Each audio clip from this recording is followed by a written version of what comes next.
Hello, everybody, and welcome to episode number 88 of the Whitey and Will Sports Show. Today is Sunday, October 29th. 2023 is like just about getting away from us here. We've got a couple of months left, and we are going to be talking about our last football game of this year. Effingham High School eliminated from the Class 4A playoffs yesterday at Mount Zion. That's going to be the bulk of our talk today. We're going to break that one down. Although I got to tell you, I don't know how much there is to break down. They lost 21-2. It was a pretty one-sided game, but we'll get into that just to let you know what else we'll touch on here. Have some local volleyball teams that advanced out of the IHSA regional round, and so we'll hit on all that. And then we got some state qualifiers in cross country to also mention, but we will lead off with football. I've been thinking about this all day, Mike, what I want to say about this game, because obviously it's a playoff game. It's important that we discuss it, but timeout. I think we first have to acknowledge that due to some family issues, you had to do this solo on the radio. Oh yeah. And I mean, it's worth saying because you did a very good job. And when I got home from work, I was mowing and listened to you while I was mowing. So you kept me going behind the mower. Yeah, it's I'll tell you. Greg couldn't make it to Mount Zion, and we don't. It's not my place to really get into the why, right. But Sure. reasons that he couldn't control, and Greg and I said it on the air a couple of times. Like, Greg's okay, just some things he needed to stay in town. He needed to take care of, sure. And whatever else he wants to say about it, he will in due time. But I mean, obviously it was important because he's not just going to skip a playoff game, and given that he's kind of shown that he's probably not going to do the football for a lot longer. Who knows how many more chances to do a playoff game he's going to have. But he did, in my estimation, made the right decision to stay back in town. And that all kind of developed. That developed really midday. I think about 10 o'clock, he reached out to me and said, I just don't know if I'm going to be able to do it. And then I was actually on my way to Mount Zion, not knowing for sure what the deal was going to be when he finally did let me know, it just wasn't going to happen. So, I think in a situation like that, it's better to not have a lot of time to think about it. And we got through it. It wasn't a fantastic broadcast by any means. And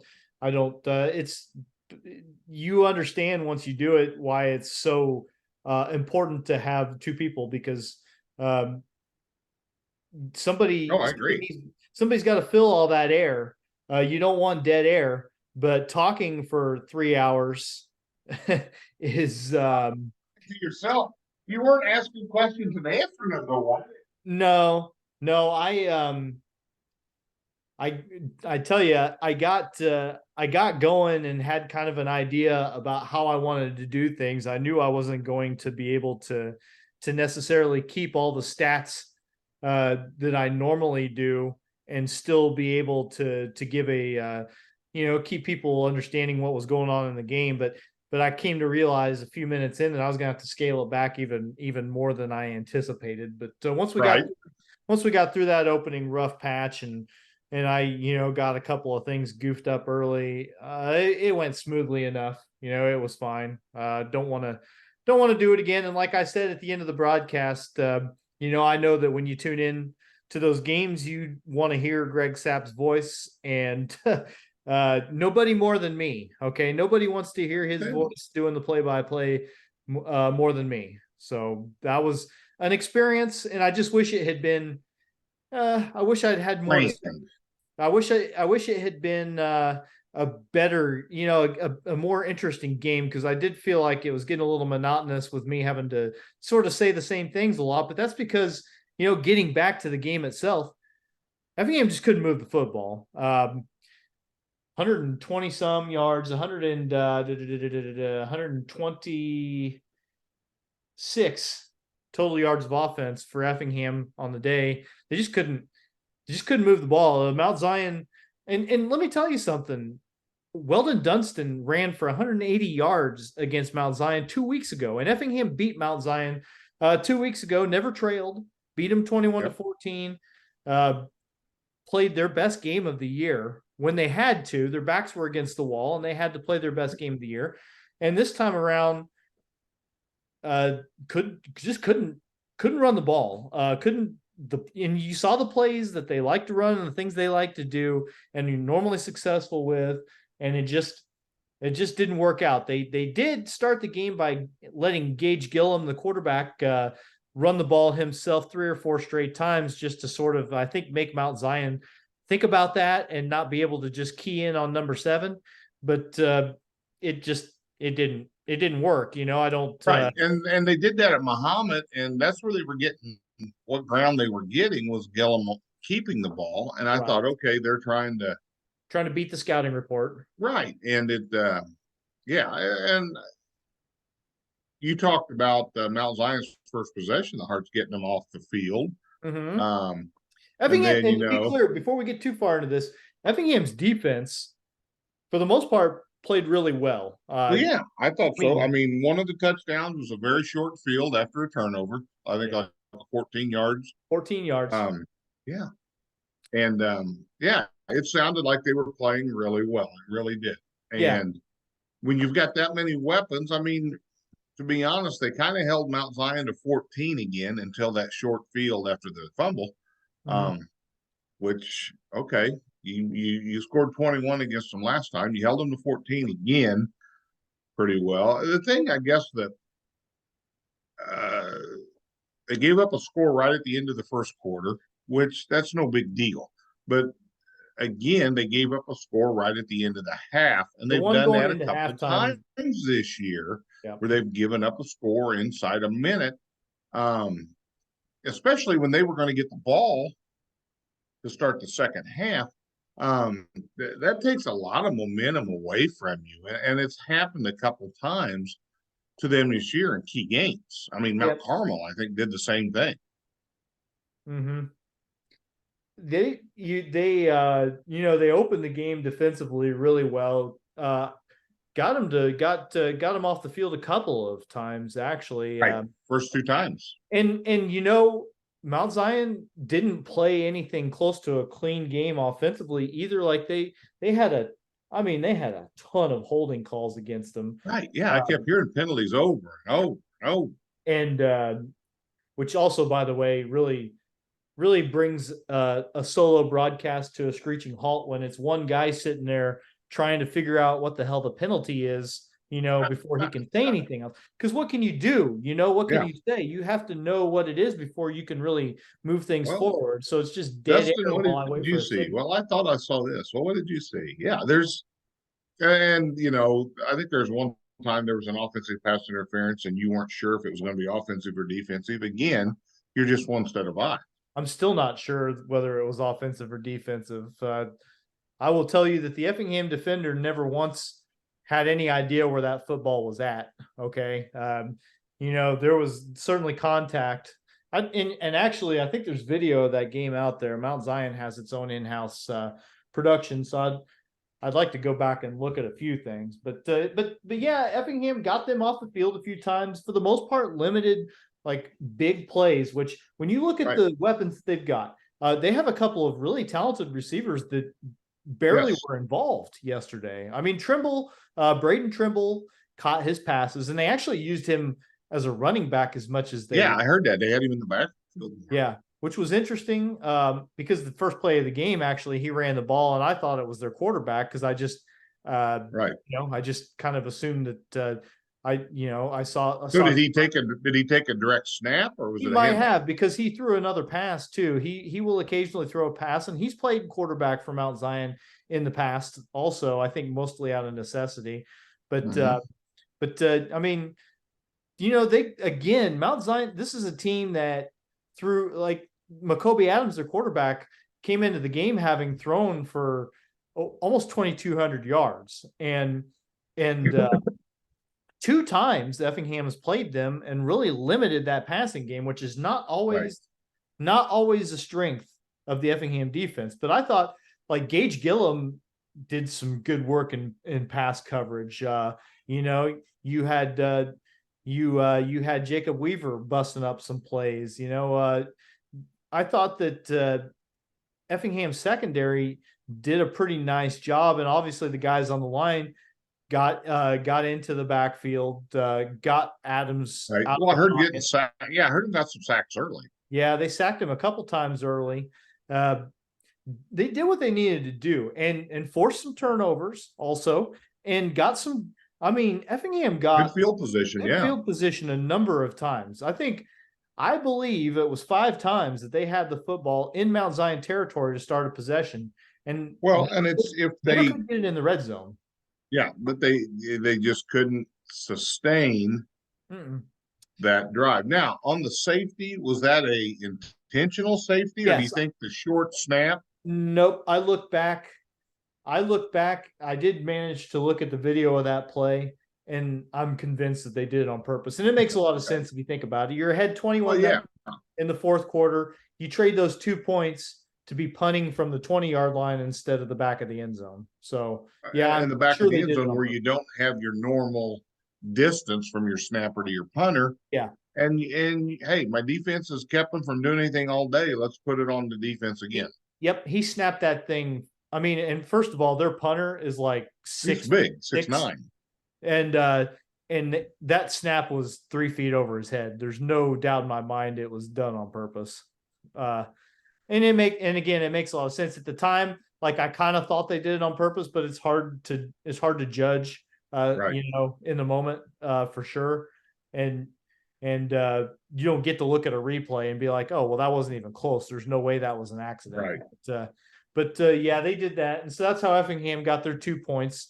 There was some during the third quarter. There was a play where a grounding flag came out on a pass out of the end zone for Mount Zion, and then they picked it up, which would have gotten them 2 points there. But again, offensively, they just I mean, I don't know, like and I'm not running them down. It's just the way the game went. They just could not move the football, and I think they could have Well, played a long time without putting any points on the board. right. And they had to drive in this, I think either late third or early fourth, where they were going no huddle, quick, and they were quick, short passes, and they Yep, were got a few, chop, chop, chop. And it and was then either a fumbled. penalty or an intercept fumble. That's what it Fumbled. was. And Yeah. they'd moved the ball through the air 3 or 4 times in a row and then tried to catch him napping on the ground and then a fumble. So, you know, you knew going into the game you had zero margin for error. You know, I knew it was going to be tough to beat them at their place after you'd already kind of beat them here and manhandled them here, really, to be honest. Yeah. And they had nothing to do with it. And then, like I said, I read Coach Hefner's quotes in the Effingham Topless News Report, and and he said that they didn't do anything different. They outplayed us at the line of scrimmage. And he told me the same thing when we talked. Yeah, I mean, and that's exactly what he hit on when Effingham won the game a couple weeks ago against Mount Zion. Was we just dominated in the trenches. We were able to control the game at the line, and that allowed our secondary to we didn't have to bring anybody up to stop the run, and so we were able to limit their passing game. And I think defensively, the same thing happened. I think defensively, yeah, they did a pretty good job again. Did a pretty good job, but on the offensive side of things, yeah, just didn't give Effingham much of a chance to put much of a passing game together either. Most of the passing yardage came on that hurry up possession toward the end. Other than that, there just wasn't much there, and they didn't try much either, because I think they kind of saw how the game was going and understood how that was going to work out. So I'd have to. Well, it's a shame, they made a good run, great run winning those last two to become eligible, get in. Mm-hmm. Conference leader Muhammad got beat 20-19. Yeah. I saw where Charleston won in overtime. Yes, they trailed in overtime most of the way. and I was told that 2 bad snaps killed them in the first half of that game. Gave Freeburg great opportunity. So I don't know if they were shotgun snaps, punt snaps, what it was, but I was told they had two miscues on 2 snaps Well, that really hurt them. and also in Muhammad's defense, like they were a 7-2 team in 5A. They had to play a 6-3 triad team. There's Right. probably not a huge difference between No, it was probably a pick 3 and 7-2 when you look at. I mean, I'm not going to tell you that the Apollo was like some killer conference this year. Yes, it had 5 teams in the league. 5 teams make the playoffs, but Muhammad was pretty clearly head and shoulders above the rest of the competition in the league. So I guess I just don't know how tested for the 5A playoffs they really were. And maybe they just, maybe they just had a bad day too. I didn't see the game. I couldn't speak intelligently on it, but I did not see a score. I'm assuming Taylorville got beat. Yeah, 49-13. Okay. Yeah, I mean, they played Murfreesboro, and that's who Charleston has to play now, by the way. Charleston's got to play Murfreesboro, so they're going to have their work cut out for them. Murfreesboro is always good. We have bad memories here in Effingham about the last time. And that'll be at Murfreesboro because isn't Murfreesboro the better seed? Yeah, Murfreesboro's 9-1 now. Charleston's 8-2, but Murfreesboro. So they'll travel. So they'll have to travel. Have to go a long way. Mount Zion's going to play Breeze Central. Breeze Central should be a good ball game. That'll be at Breeze Central. Yes, it will. Breeze is 8. Both of those teams are 8-2. So it doesn't take very long before you run into some. Well, no, and that's the thing about in the playoffs. I mean, unless you're a Rochester or some of those folks. The sledding gets tough in a hurry. Yeah. Saturday, no rain, 64 degrees. It looks like so. Good football weather. Yeah, they'll have some chilly practices though, because this week they will. This week, this week will be chilly. It might get downright cold a couple of days. This I had to go out and unhook the hose today. Make sure I brought that in the garage. Yeah, and that was, I'm not saying that it had anything to do with the game at all, but because the conditions are the same for both teams, and they have been all year long for the most part. But that was the first, like, truly chilly day that Effingham's played all year long. Right. It's been anywhere from like ungodly hot to unseasonably warm, pretty much for every game they've played this year. So I don't think that has anything to do with why they lost, but it is worth. No, it was just it sounds like the offensive line didn't have the game it had 2 weeks. They sure didn't. And here's the thing. I mean, 5-5 is there's such a huge difference between 5-5 and 4-5 in the minds of the kids that are on the team. Okay. Especially the kids coming back. They got a taste of it now. And they've been there 2 years in a row, and you've seen, I mean, the message that has to be hammered home here is that you've seen what 5-4 gets you, right? Like it gets you a real tough matchup in the first round. And again, that Mount Zion matchup was about as favorable as you could possibly hope for, but it's still pretty tough. And I mean, you may not. I mean, Breeze Central, you may have been okay playing them, but yeah. I don't know. The good news is, I mean, it's not a huge senior class. Although I will say that you're graduating a lot of skill position players. You're graduating your quarterback. You're graduating your best kick returner. You're graduating your leading tackler on the defensive side in Zach Donaldson. And by the way, I should mention Jacob Weaver's name. If I'm going to say he's the best kick returner, I should actually say that Jacob Weaver is the guy. Right. You're losing on the offensive line. You're losing Brady Stortsom, Will Henderson. You're losing Eli Middendorf out of the middle of that defensive line, and that's a guy that he didn't get his name called a ton, but I guarantee that he was commanding a lot of attention in the middle of that defensive line. Big boy. Yeah. You're losing Hunter Reed. There's a guy who caught a lot of passes toward the end of the season. You're losing Charlie Ring, whose name was called a lot in terms of tackling. Maddox Burner is another guy on the line that you're losing. And I'm just going to make sure I mention everybody. Logan Kessler, one of your guys in the secondary, and I think Andrew Lutz. There you go. Your top wide receiver. Right. I mean, the good thing is your JV squad went 7-2. See, and I know I've talked to some guys that went and watched a lot of those games, and he's very excited about some of the skilled players who are. Yep. And Spencer Fox, one last guy I didn't mention. He's been Okay, a pretty big part of the defense as well. So, listen, you're always going to lose important guys. You're always going to lose important guys. Right. But you got a lot of pretty good players coming back. If you can get your quarterback in place, and I think they've got a pretty good idea about what they're going to do there.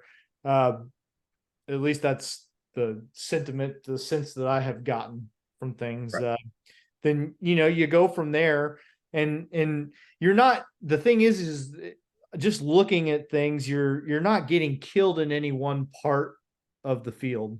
You're not. You don't just have you're not just hemorrhaging players in any one phase of the game. Right. It's not like, we lost our whole offensive line. No, yeah. But and the thing is, I'm sure,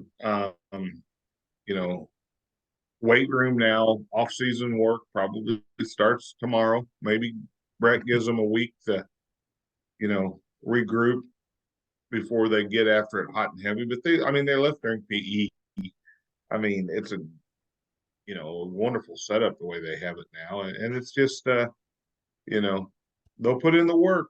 There's no issues there, and now you got to just work harder than these people to get better. So, and a couple of things. Weldon Dunston, they bottled him up real good yesterday, but he still did manage to get just enough to get up over 1,500 rushing yards for the season. So that's that's a nice round number.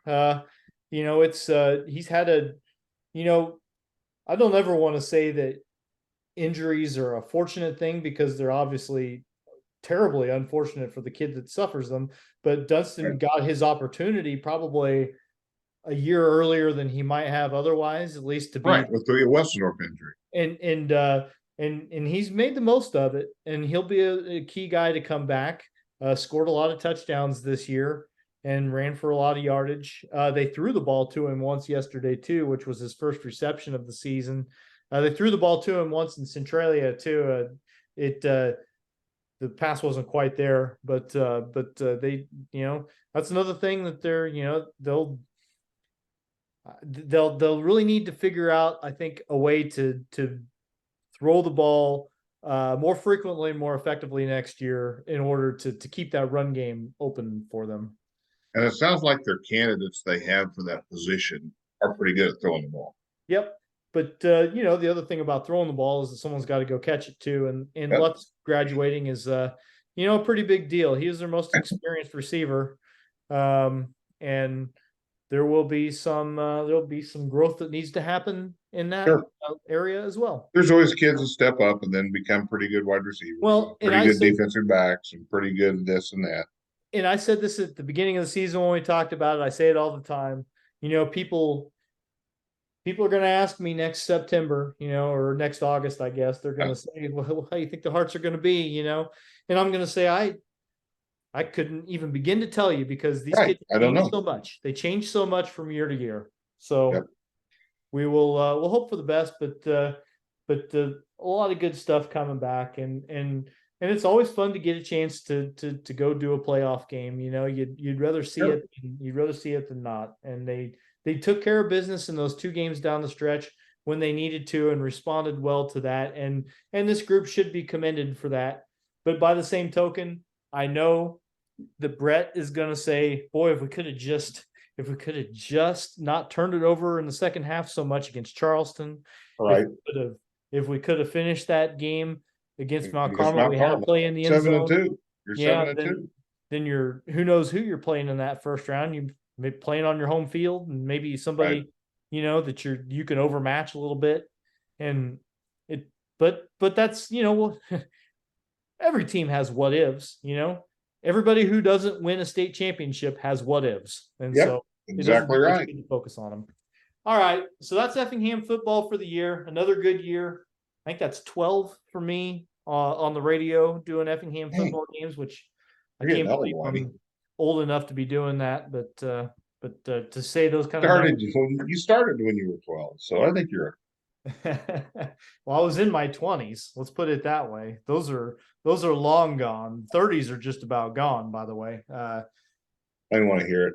Yeah, well, I know you don't, but got to feel sorry for myself a little bit here. Okay. Volleyball, man. Well, Two we said we thought we'd have 3 teams win regionals. and we did. St. Anthony and Windsor Stew-Stras won their regionals in 1A, and Effingham High School got a regional win. And I saw Effingham, very early on, and really thought that. In fact, I saw them play St. Anthony and beat St. Anthony, Right. and it just looked like they were going to be. It looked like they were going to be a pretty good team, and we knew St. Anthony intended to have quite a bit of success. And Windsor Stew-Stras, another one that they went into the season. I think I don't know of any, probably expecting to win a regional, intending to win a regional, and so Right. They probably have their sights set on a pretty deep run in postseason. I mean, and that's not saying, oh my God, they're arrogant. No, they're a pretty no, good program. but And I don't think. Rhonda's done it. Rhonda does a very good job with her program. Mhm. And kids are playing at the lower levels. I mean, it's a program. It's Right, not, hey, we've got which is 5 good athletes coming together into classes. Let's milk that. yep. No, it's a program. That's hard to do at small schools. I see it. I see It it is. as a lifelong, more or less lifelong Neoga resident. I see it all the time. Like, it's very hard to get that buy-in from kids. Well, and the test this year, Neoga basketball, will be this year and next year with the success they've had, but they've also graduated some kids. They still got kids there, but will they be a postseason contender? Or hey, we had a couple of real good kids. Mhm. That's the hard part. It's the program that's there every year, and again, a perfect example. This Phil's Carey's golf team.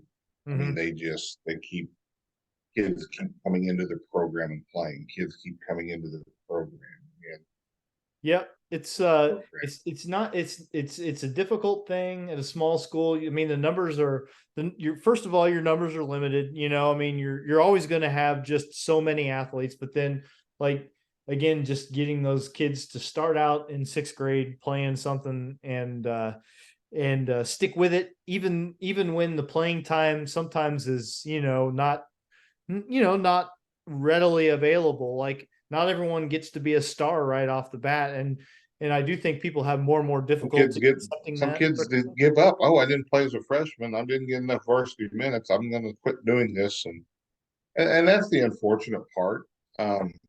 But again, you're not at Lincoln Way East where you got 4,500 kids. Yeah, In your high school. but the point is, I mean, Windsor Stew-Stras, for instance, they put in to host a sectional this year, and they are, and I most of the time you're not gonna like you put in to do that hoping that you'll be Wanting participating. home court advantage. Yeah. Right. And so they will get to be there, but they're going to, just based on the seedings, it looks like some of the favorites made their way there as well. So Windsor Stew-Stras, they won the KZ Westfield. No. They won the Okaw Valley. Oco Valley. They beat Arcola 25-18, 25-16. They just kind of looking at it, they didn't get really tested in the semifinals either. They beat Okaw Valley pretty handily. But then you look at who has advanced. They're going to play Champaign Judah Christian tomorrow night in Windsor, and that's a 1 seed. Okay. Cerro Gordo's up at in the other sectional semifinal. That's a 1 seed. They'll play Leroy. They got a 5. So Windsor Stew-Stras is a 2 seed, in the sectional, and yet. So who were they the 2 behind? Were they behind Cerro Gordo or Judah Christian? Well, it must have been Judah Christian, right? Okay, right. That's not who they're playing. Right. No, that's who they're playing. That's who they're So playing. it would have So been Sarah Gordon. yeah, you're right, Sarah Gordo. My mistake. That's okay. But I guess the point is that as good as they are, and as good as they have been, Yeah, I mean, it's not the just road's not easier.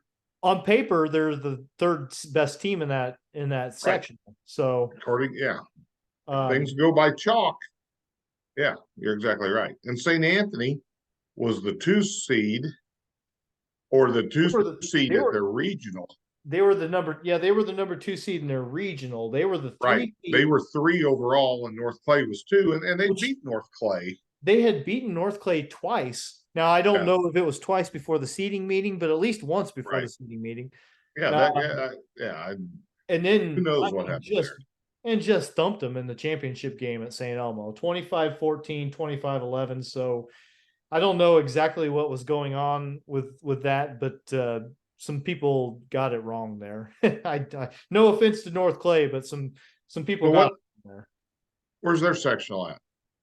They are going to go to Nokomis. So that's not terrible. That's Horrible drive, but if you like going through pain. well, I end up doing it a lot. So you always feel like you're doing something important when you're going through Painted because you're on your way to a sectional game or Yeah, that's true. they play hard in Calhoun, so that's a 1 seed. Now that's the other 1 seed out of this sectional did get defeated. They didn't make it out. So Nokomis and Valmeyer are the other teams playing in the other semifinal tomorrow night. Nokomis is a 4 seed and Valmeyer is a 2. So I'm looking to see who that other 1 seed was. That would have been Raymond Lincolnwood. They got knocked off. So looking Well, to good luck to them. Effingham hosted and had to go 3, correct? Over Bethalto? I'm looking Effingham, yes, 3 games. They beat them 25-21, 18-25, and then 25-11. So yeah, that third game was not real competitive, but Well, and that's the one you want when you get that kind of that big lead and you have the momentum. yep. But they they beat Charleston for the third time in the semifinals pretty handily, 9-16 in the semifinals. And yeah, beat Civic Memorial. They were, if you look at the seedings there, Civic Memorial was a 3 and Effingham was a 2. So, it should have been competitive, right? Right. And now Effingham gets to they speaking of fun trips, they get to go to Mascoutah for a sectional. Ooh. And they'll play Mascoutah tomorrow night. And that's a 1 seed versus a 2 seed. Muscatal, as Troy Behrman used to call them. Yeah, that's not a fun trip. No, I had to You make did that for football 2 nights in a row. I had to make it twice for football. Yeah, we went there Yeah. and the lightning wouldn't stop. So we ended Right. up having to go back. The other semifinal there is a number 5 Salem against number 3 Freeburg. So that got all messed up. But hey, that's why you play the games, right? And of course, these are all semifinals tomorrow night, Monday, and then championship games are Wednesday, November 1st. So they do double header Monday, Wednesday finals. Mm-hmm. Okay. And that's just to give everybody all the information. Effingham would be playing if they could advance. They're looking to try to get to the Taylorville Super Sectional, which would be Friday night. By the way, they turn right around. They turn it right around. Yeah. And then for the 1A, Windsor Stew-Stras would be trying to get up to Milford for a super sectional, and St. Anthony is going down to Oakville for a super if they can get there. Yeah. So all fun trips. St. Anthony would have the best trip. St. Anthony and Winchester Straws could theoretically both end up at state. I mean, it could happen. So sure. That would be pretty cool, but good feather in the cap of the conference. But there's a lot of work left to do, obviously. Yep, that's for sure. But that's nice. Three local teams, getting to that level. It's about as good as you can hope for. I mean, everybody gets clustered once the postseason starts, and they're going to knock each other out. So That's you're right. not You going to get have a ton of representation by the time the sectional level rolls around, but we do get right. that, and that's good.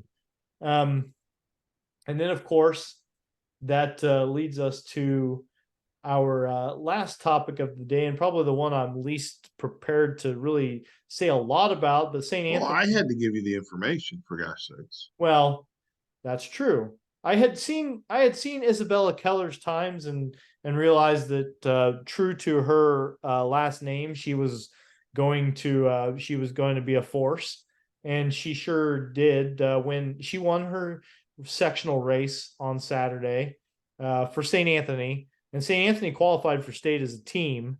Yeah, finished what, fifth? And Keller was your winner and by 17, almost 17 seconds, just a shade under 17 seconds. She beat a girl named Molly Farrell from Marshall. She ran the 3 mile race in 17:10, and Farrell was at 17:27. That's, and again, Isabella Keller, a freshman. Uh, just I thought her sister wasn't very big. Isabella's not very big girl. You see their team picture for winning the sectional, and you know, and St. Anthony they had a lot. I mean, Aubrey Denning, another freshman, she had a finished good 14th, race. finished Yeah, 14th in 1934. Then you go down to 19th place, Stacy Vonderheid, who apparently just does everything. well, she's going to play. And she play volleyball too, doesn't she? Yeah, she's on the volleyball team. She plays Yeah. So she's got basketball. a She's on the volleyball softball sectional team. Monday. Turnaround. She's gone to Peoria on Saturday. I saw her I was walking today, and she was at the Workman complex working out for basketball, and Yeah, because they have I was practice. impressed. What's that? Well, girls' practice opens tomorrow, does it not? Well, she won't be there. Well, I know, but she's got to be thinking about it at least. Well, yeah. I mean, she didn't look like she'd missed a beat. I mean, she was doing some ball handling stuff and some shooting and different shooting drills, but she wasn't just. She was kind of. I mean, she was practicing with a purpose. She wasn't just out there, shooting and scratching. She was actually doing stuff. So Yep. I was kind of impressed with her. So that's 3 top 20 finishers for St. Anthony in that sectional race. Right. And it's kind of hard to tell how you rate, to compare her to a sister because they may be running different courses than she ran. Courses, conditions. Conditions are the big thing. I mean, Anna Sophia, who knows? But you'll have a better idea when you see their times at up a state. And have you been up to the state cross country meet before, Whitey? I never made it up there. It is so cool. It is so cool because it's a herd, man. When they fire that gun, it is a herd. Yeah, I feel probably dropped the ball at the Effingham Daily News in my time there to never go up and cover Matt Feldick at the state cross country meet, but it never happened. Anyway, we can talk about regrets all night long, but yeah. I lost your sound, Mike.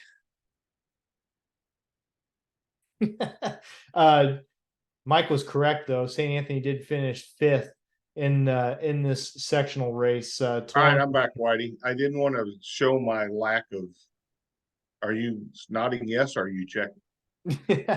Oh, I was going to make a statement, but I wanted to make sure it was correct. Because I've been there.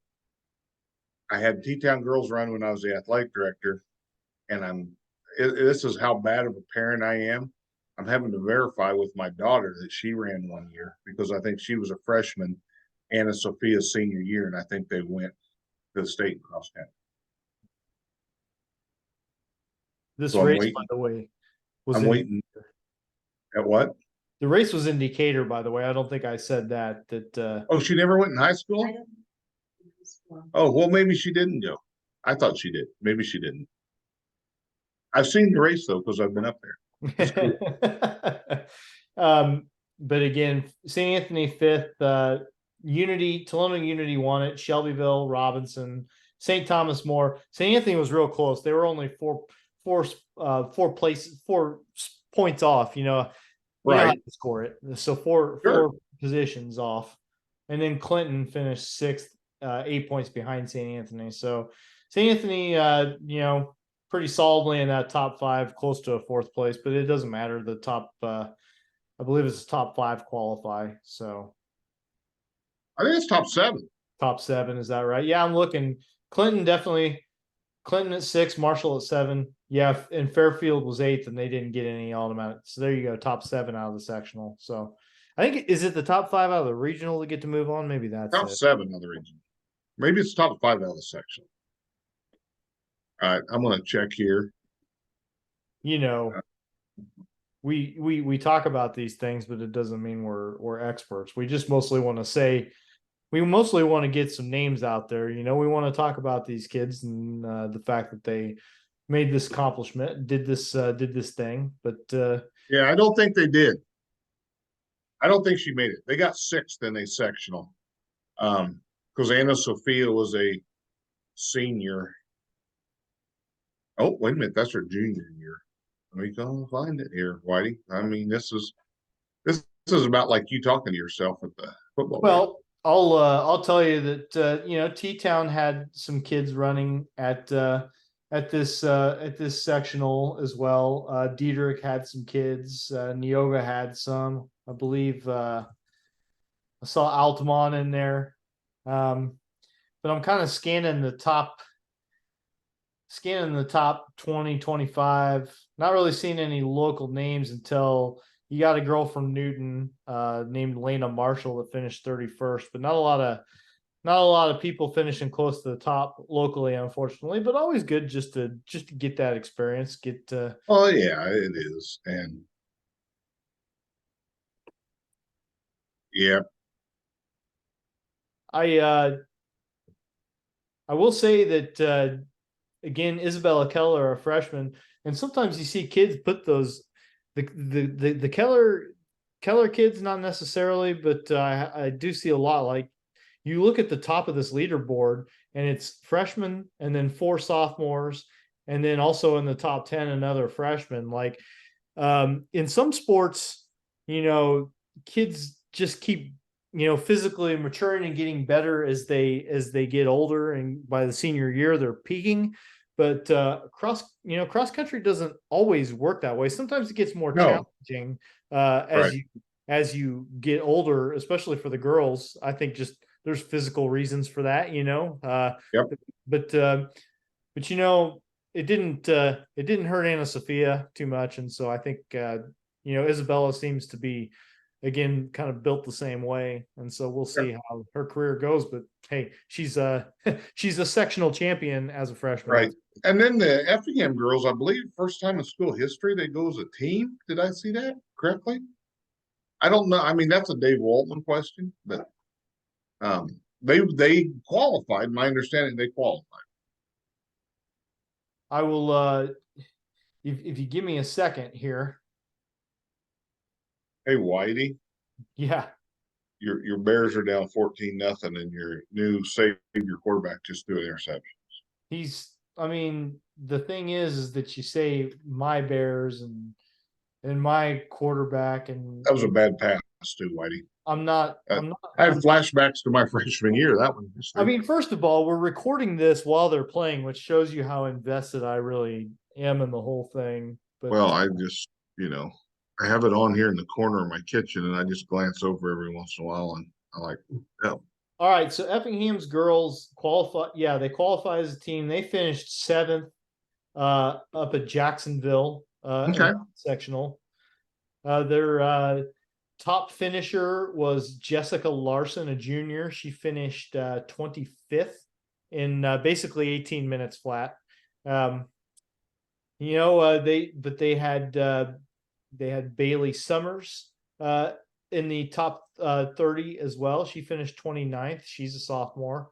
So I'll just go down the list and tell you who else was a part of that. Drew Weiss, a freshman, Morgan Springer, Audrey Wagoner, and Kyra Hazelton and Hattie Hill also ran for them Good for them. So 3 kids at least back, freshman, sophomore, and junior, your top 3 runners. Yep. Yeah. There's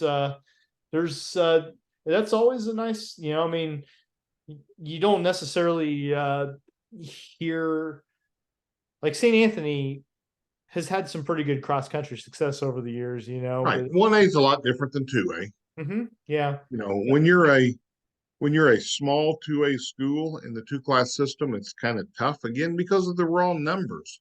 right. I Again, we mean, talk about you're running against, at Jacksonville, you're running against, a lot of pretty big schools. yeah, you got a girl who won that sectional uh in under 16. She ran it in 16:26.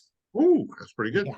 Yeah, I mean, it's that's I mean, in Because case your math Isabella ran a scores what, aren't real seven? great, those are like 5.5 minute miles. So Isabella ran a 17:10, correct? yes. So where would she have finished 2A sectional? She'd have finished fifth, which is Okay. yeah, still Which is a very respectable well, and actually race. that's not even this one here is listed at 2.9 miles, and the one that the 1A girls from our area ran was 3 minutes or 3 miles even. Okay. So, a tenth of a mile. Finished maybe fourth.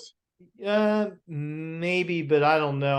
I'm not sure that's going to make up 23 seconds or not. Okay. So it'd be close. It'd be awfully close. And again, like sometimes you run, sometimes people are around chasing. Yeah, exactly. That's what I'm saying is like, I've always felt like being a front runner would be difficult in cross country because you're never exactly sure how much you have to push. But I always figured kids like that, they push as much as they can, just win by. Well, they got people at the 1 mile and the 2 mile in various places telling them where they're at on their pace and where their pace they want to be. When you're in that kind of runner, I want to clips the 1 mile marker at X. I want to clips the 2 Yeah, mile you've got a marker game at plan. Y. That's true too. Yeah. My People game plan probably, would be survival. but that's something to think about too. And I'm not going to sit here and pretend like I know all the ins and outs, but I do know that runners go into those races, thinking about what the competition is, what their times have been like, what you're shooting for, and when you need to. I mean, you're not running a dead sprint the whole time most of the time, but you are picking your spots, and the course dictates that too. There's Sure. when are you going to kick it in? When do you want to give it that last push? All that good stuff. So I did want to give a shout out to St. Anthony alum Sarah Carr. Eastern won men's and women's conference cross country meets, and I think Sarah made all conference. Is that right? I saw that. Yes. Eastern's got some good stuff going on sports wise. Their volleyball team is. Yeah.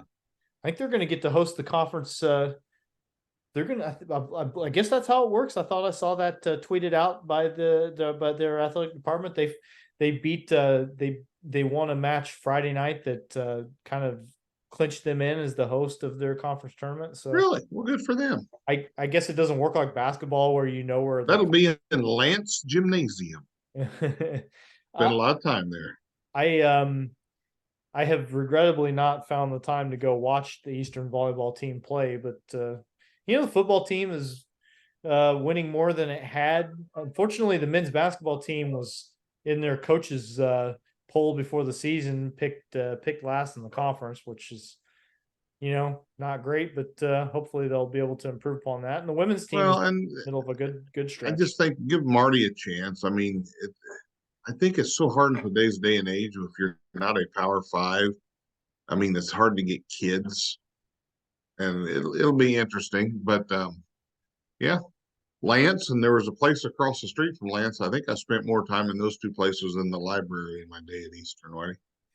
I don't think Marty's is quite the happening spot that it was when you were in college. I mean, it's still there. Well, I'm not there. That was the biggest thing. People would just come. You're not keeping them in business. You're not keeping the light anymore. There was several of us Effingham area boys that were frequent flyers. Let's just. Yeah, it's still there. It's I just. But of course, I'm only on campus during the boring times. I'm there when the sun's up. So yeah, who knows? Well, sometimes we were there when the sun was up too. It was You know, I sometimes think, you I, just depended on, I mean, I always tried to have a 4 o'clock class there on Fridays, when I was in college, the only time I ever went into Marty's was after my last final, my last year. I went in there and Back in the, I mean, we're talking those mid 80s, 4 o'clock club was a big event. The place was packed, or so I was told. I was usually, you know, sure. across the way at the library.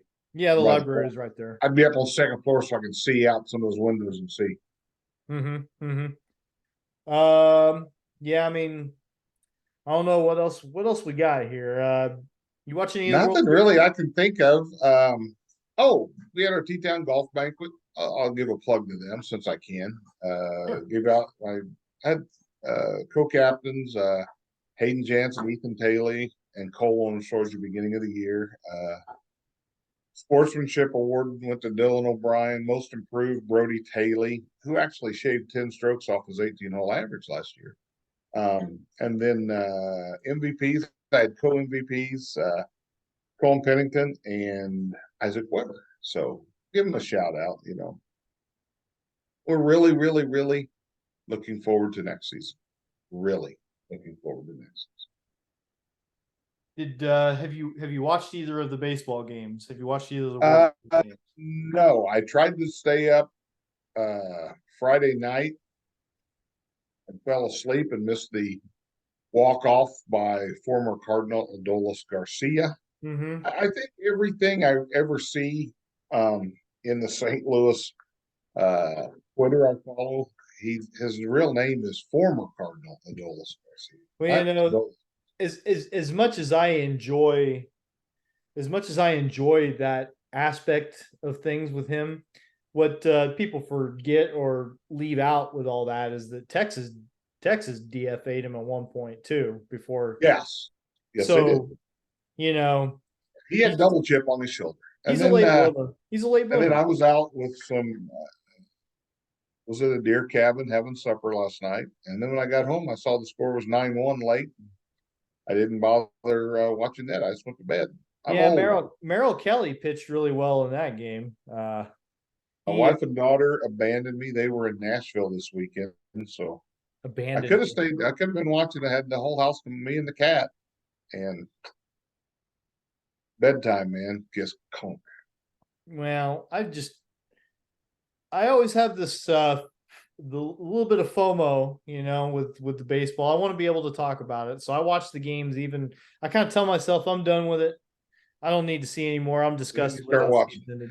But I don't know. I always end up watching the World Series and usually, and that first game was a great one. Second one not so much, but Montgomery must have been out of gas from coming in relief in that game 7. could be. I don't know. But Yeah, I don't know. It's you agency. Free agency starts what, 5 days after the game 7? yes, yeah, they get 5 days, and then they'll all sit around and not do anything until. Yeah, well, they're keeping their powder dry, and Yeah. the Cardinals will miss out on Aaron Nola, and they'll say, "Well, you know, We made him a competitive we offer. made it a competitive." That's good. I like that. You've read those Cardinal quotes, and Well, then the everyone that Cardinals are will the Cardinals are not the only team that engages in that. Okay, right. Oh, I know in fact, that's most teams do. GM speak. So it'll be interesting. I saw a thing today. I love these little blogs that come out and say top 3 trade candidates on the Cardinals board. Juan Soto, Mike Trout, and who was number 3? Shohei Ohtani. No, he's a free agent, so he can't He's do a that. free agent. I don't remember who the third one was, Whitey. But I'm like, Those, I mean, Mike first Trout of all, doesn't help you from the standpoint you've got young people who can play in the outfield. You need pitching, and more pitching. well, I mean, first of all, anybody could publish any article, saying Exactly. That's but the thing. It's just fan speak. The's nothing to it. I mean, sure, those guys would make you a better team. Although I don't know, I'm a little concerned that maybe Mike Trout's days of being able to stay on the field are getting, He got a lot of miles on his tires, man. I mean, great player. concerns me. Unfortunately, he's what, made one postseason appearance? Yeah, I mean that's not his fault, No, no, I agree 100%. But yeah, it just does seem like the injury bug is a problem more and more for him, and that's too bad. That's always going to be his legacy, is the fact that he, if he doesn't ever make a deep postseason run, that's what That's people are just always like, going to say you about him. know, And there's that's the only so same much. thing they said about Ernie Banks. Oh, he never played in the World Series. Well, he had a couple of good teams he was on, by the way, but you're right, he didn't. Well, of course, Well, I don't know. I mean, I've seen where they're linked also to some closer from Japan, and I'm always like, that yeah, makes there's me pretty good. nervous. There's at least one, maybe a couple of pretty good starting pitchers in Japan that are apparently going to post. In fact, one of them might be. I off the top of my head don't have a great handle on what the rules are there, but I thought I saw one guy that was going to forego, if you play in the league there, or in Japan for a while, like somehow it ends up. I forget. Like it's more lucrative in the long run if you do it, but You got to pay X amount of dollars just to negotiate. Yeah, So, I don't know. It's but who knows. Those guys work out sometimes, and then sometimes they're just Sometimes they don't. I mean, Otani is incredible, but again, he's in a franchise that doesn't get it. They have two of the best players in baseball, maybe not at the same time, but two of the best over the last 10 years, 8 years, and really are never been competitive. No, well, I mean, they make about, they paid Albert $900 million for like 9 years or something crazy. Yeah. So who knows? They never have had a major league pitching staff in all that time. No. Well, I think that's all I got. All right, we can wrap it up, and we can talk. We'll talk this week about doing something next week. I'd like to get the IBCA guy on. I may reach out to him this week and just see maybe, and then the following week will be traditionally when we've had the girls coaches on, because their 2 weeks of practice will be over. So girls practice starts tomorrow. Boys practice starts a week from tomorrow. And I can remember back in the day, it wasn't always on a Monday, because there was some time, I think first day of practice fell on a Saturday, and there were a lot of schools that started practice at midnight. Sounds a little. I never could figure that out. Yeah. Hey, we're serious this year. We're gonna start at midnight. Okay. Well, the kids might think that's fun though. They might get a kick out of it. So, all right. Well, we'll be going for like an hour. So I need a recliner if that was the case. But again, just wrapping things up. Congratulations to Effingham on another postseason. Got in the postseason. Glad we got to talk about them for 10 weeks instead of 9. We'll see what the future holds. But I think that'll wrap it up. We'll do another one when we do another one. That fair enough promise. Just keep your eyes peeled. Hoops are coming around the corner, Whitey. Right. I'm excited. I'm looking. Makes the winter go fast. And I think we're going to have a good hoop season this year. I really do. I do too. I do. There's some teams that I'm very excited to see how things go for them. So. Yeah, I want to see how they meld into a team. Yep, exactly. All right. Well, we'll talk to you later, Mike. All right. See you, Whitey. See ya.